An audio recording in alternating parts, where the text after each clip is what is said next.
Selamat malam Tribuners, senang sekali saya Mesya Marsabesi bisa menyapa Anda kembali di Tribun Ambon hari ini edisi 9 Mei 2023, di mana sejumlah informasi terbaru dari kota Ambon dan sekitarnya akan kami hadirkan untuk Anda. Inilah berita pertama. Tribuners, DPP PDIP sebut Murad Ismail dipecat karena dinilai emosional. Pembebas tugasan Murad Ismail sebagai Ketua DPD PDI Perjuangan Maluku akibat sikapnya yang kurang terpuji. Hal itu ditegaskan Wakil Sekretaris Jenderal DPP PDI Perjuangan Bidang Kerakyatan, Sadarestuati, menyoal pemecatan Gubernur Maluku itu, Kamis 28 April 2023. Pemecatan Murad pun telah melalui mekanisme organisasi. Pada kesempatan yang sama, Ketua DPP PDI Perjuangan Bidang Perempuan, Sri Rahayu, juga sangat menyayangkan sikap Murad Ismail yang lebih mengedepankan kepentingan keluarga, khususnya istrinya sendiri, daripada kepentingan rakyat. Atas sikap Murad Ismail yang emosional tersebut, maka ketika DPP Partai memberikan laporan kepada Ketua Umum Partai, Ibu Megawati Soekarno Putri, arahan beliau sangat tegas bahwa seluruh kader partai wajib menjaga disiplin partai dan juga mematuhi peraturan partai. Apa yang terjadi di Maluku tersebut untuk menjadi pelajaran penting bagaimana setiap kader partai agar bisa menjaga perilaku, bersikap santun namun tegas dan kokoh di dalam membela rakyat kecil.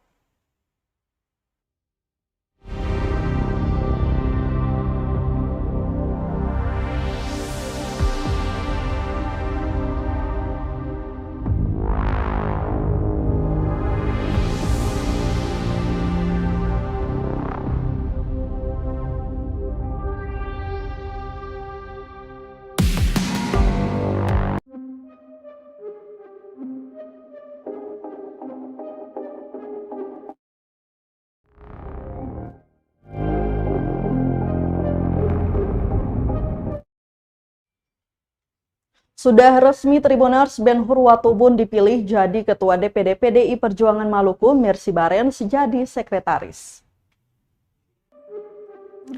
Posisi Ketua DPD Partai Demokrasi Indonesia Perjuangan atau PDIP Maluku terjawab sudah. Ben Hur George Watubun terpilih memimpin PDIP di Maluku, menggantikan Murad Ismail yang dipecat. Ketua DPP PDI Perjuangan Bidang Perempuan Sri Rahayu mengatakan untuk posisi Sekretaris DPD dijabat Mercy Christy Barens. Murad dinilai lebih emosional dan mengedepankan kepentingan keluarga, khususnya istrinya sendiri, daripada kepentingan rakyat. Sementara itu, Tribuners, Wakil Sekretaris Jenderal DPP PDI Perjuangan Bidang Kerakyatan, Sadarestuati, menegaskan pembebas tugasan Murad Ismail sebagai Ketua DPD Partai Maluku bahwa hal tersebut telah melalui mekanisme organisasi. Saat DPP Partai memberikan laporan kepada Ketua Umum Partai, Ibu Megawati Soekarno Putri, yang kemudian dengan tegas bahwa seluruh kader partai wajib menjaga disiplin partai dan juga mematuhi peraturan partai. Sadarestuati mengatakan pemecatan Murad jadi pelajaran penting agar setiap kader partai bisa menjaga perilaku, bersikap santun namun tegas dan kokoh di dalam membela rakyat kecil.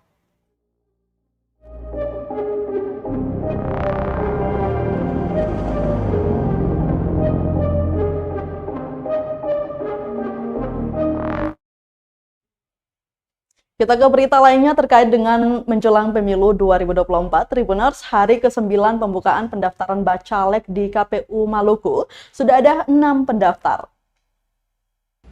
Sudah ada 6 pendaftar bakal calon legislatif atau Bacalek DPD RI terhitung hari ke-9 sejak pembukaan pendaftaran KPU Maluku.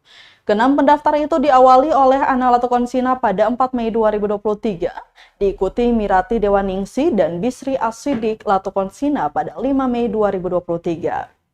Kemudian di hari berikutnya, 6 Mei 2023, terdaftar Hasanuddin Rumrah dan pada 8 Mei 2023 terdaftar Novita Anakota. Kemudian terakhir Tribuners yakni Nono Sampono yang baru saja mendaftarkan diri pada Selasa 9 Mei 2023 hari ini.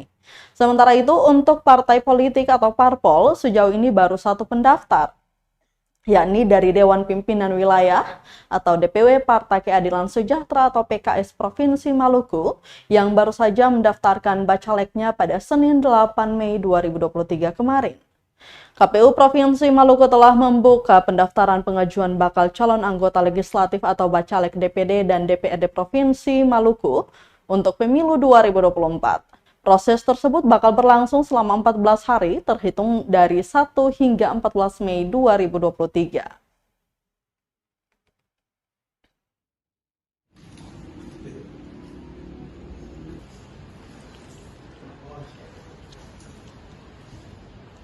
Selanjutnya kita akan melakukan penelitian kelengkapan berkas. Kami sampaikan selamat datang kepada bakal calon anggota DPD Bapak Nono Sampono.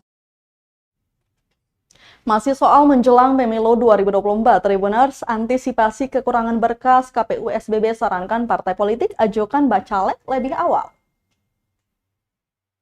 Komisi Pemilihan Umum atau KPU Kabupaten Seram bagian Barat SBB menyarankan partai politik atau parpol secepatnya mengajukan dokumen bakal calon legislatif atau bacalek DPRD. Jika ada kekurangan yang terdapat setelah verifikasi dilakukan, maka secara otomatis keseluruhan berkas akan dikembalikan. Menurut Ketua KPU SBB Syarif Hehanusa, berdasarkan peraturan Komisi Pemilihan Umum atau PKPU nomor 3 tahun 2022, pengajuan bacalek telah dibuka dari 1 hingga 14 Mei 2023. Misalkan ke depannya ada parpol yang mendaftar di akhir-akhir waktu dan dokumen tidak lengkap, KPU bersikap sebagaimana ketentuan perundang-undangan. Pendaftaran periode kemarin yang masih offline saja masih terdapat dokumen tidak lengkap, contoh tidak memenuhi syarat keterwakilan perempuan.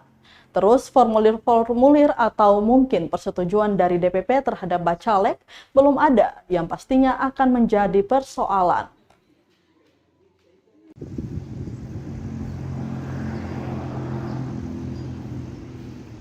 Sampaikan itu kan seluruh yang disampaikan kepada KPU itu kan pasti sudah diinput ke aplikasi. Jadi kami dalam proses penerimaan dokumen dan melakukan verifikasi itu secara langsung disesuaikan dengan aplikasi. Jadi ketika dokumen ada yang tidak lengkap seperti PKS hari ini contohnya, otomatis kami kembalikan. Itu jangka waktu yang ada, mereka harus mampu untuk memperbaiki. Jadi ya kami mengingatkan kepada seluruh partai politik juga memperhitungkan waktu. Ada baiknya lebih awal-awal seperti ini. Jadi pendaftaran jangan sampai di tanggal-tanggal last minute tadi, karena itu akan berpotensi ya bisa saja dokumen-dokumen tidak lengkap. Pengalaman-pengalaman pemilu lalu kan kita yang mendaftar secara offline saja masih ada dokumen yang tidak lengkap. Contohnya itu ada keterwakilan perempuan yang tidak memenuhi syarat. Ada lagi formulir-formulir atau mungkin persetujuan dari DPP terhadap